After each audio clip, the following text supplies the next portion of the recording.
Gunstar Heroes is a game many consider to be one of the best SEGA Mega Drive had to offer, and I don't disagree with that statement. I have many fond memories of repeatedly playing this game as a child due to how incredibly different and innovative the combat was. Since then, certain games have come out that seem to have drawn inspiration from Gunstar Heroes that had me wanting to replay this classic. With the upcoming SEGA Mega Drive Classics game coming out very soon that finally features this beloved game, I decided it was time to once again return to this legendary gem. Gunstar Heroes was the first game released under the studio Treasure that went on to make many critical successes and fan-loved games. The studio was born in 1992, comprising of a group of like-minded Konami employees who all shared the vision to fully realise their ideas without the influence of a large corporation. Treasure's president Masato Maegawa wanted their first project to encompass something that they had experience with, while also presenting brand new and ambitious.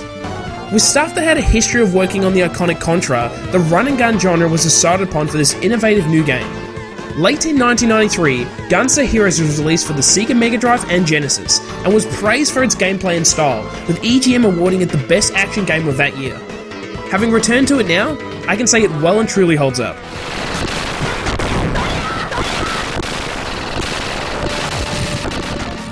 As was the case for most retro games, the story is mostly a simple premise that supplies enough context for this game's levels and motivation for the player to complete it.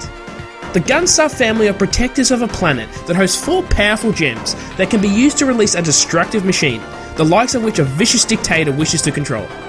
This evil figure attacks their planet, sending out his army after each gem, even managing to capture one of the Gunstar's family members, Green, who is then brainwashed to fight for them. It is then up to the remaining brothers, Red and Blue, to prevent this from happening and save the world. For the most part, the story is told through its gameplay and wonderful animations, and is definitely one of the best looking games on the SEGA Mega Drive, with often very ambitious and explosive scenes implemented. Through each gesture and movement, developer managed to add a level of personality that still comes off all these years later, and the uniqueness of Gunstar's gameplay just adds to its charm.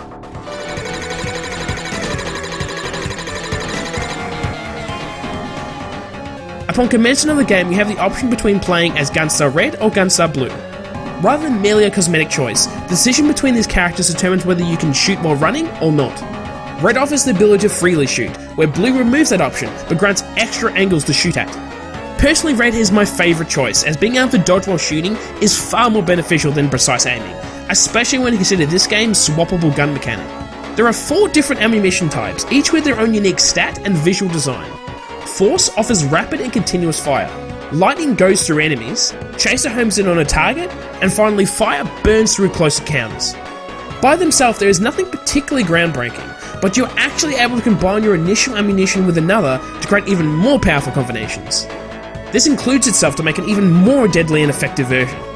In total, this creates 14 different options that can be changed during gameplay as you find these alternative weapon types. Experimenting to find exciting new combinations is a fantastic game mechanic, and although some are better than others, each feels fun to use and the controls remain incredibly responsive as you do so.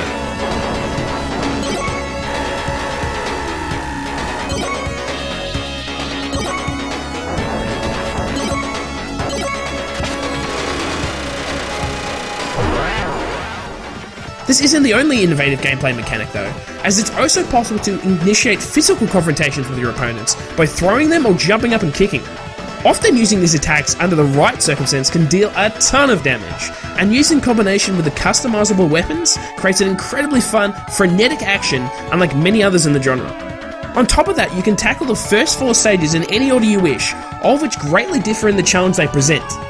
Admittedly, this presents the only real notable negative of Gunstar Heroes, being how varying the difficulty can be between these levels. From the first 4 stages, I recall Gunstar Green stage where you travel underground on a minecart being the most difficult, and returning now that is still the case. This is in a large part due to the conclusive battle to this stage, that varies between 7 different forms, some of which can be significantly more deadly than others. It doesn't become frustrating though, as the game isn't nearly as punishing as other games in the genre like Contra, as Gunstars have a life bar capable of taking quite a few hits. There is also endless continues if you die, and you don't even restart the levels upon your revival, rather you are generously taken back to the nearest checkpoint. Though you have the freedom to choose the order of your stages, your maximum health increases as you complete them, making each following level a little easier. It certainly isn't on the same level as Mega Man when it comes to player choice, but offering an upgrade does enable some level of uniqueness to each playthrough.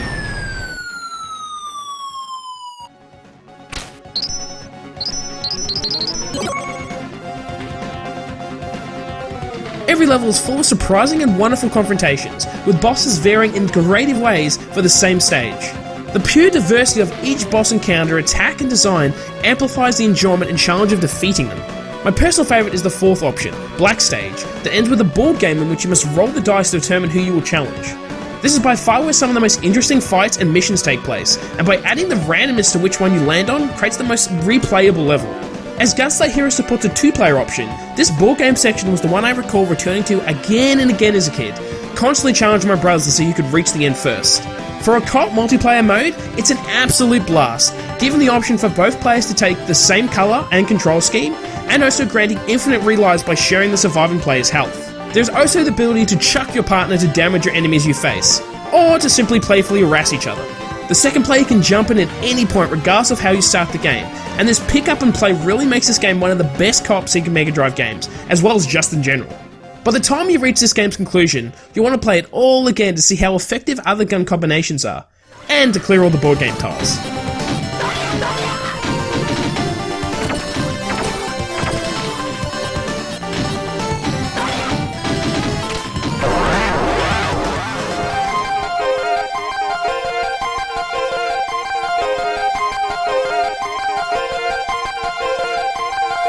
Gunstar Heroes is simply one of the best games SEGA had to offer, and one that is still incredibly enjoyable returning to today. It's a game many look back on with fond memories, and no doubt went on to inspire and influence many other developers. Gunstar hasn't been forgotten either, with many re-releases on later platforms including iOS. SEGA is also finally going to include it in its upcoming collection, and it is being recognised as a significant contribution to it via its inclusion in the announcement trailer. Regardless of how you consume it, Gunstar Heroes is a blast from the past, and is most certainly a classic worth returning to.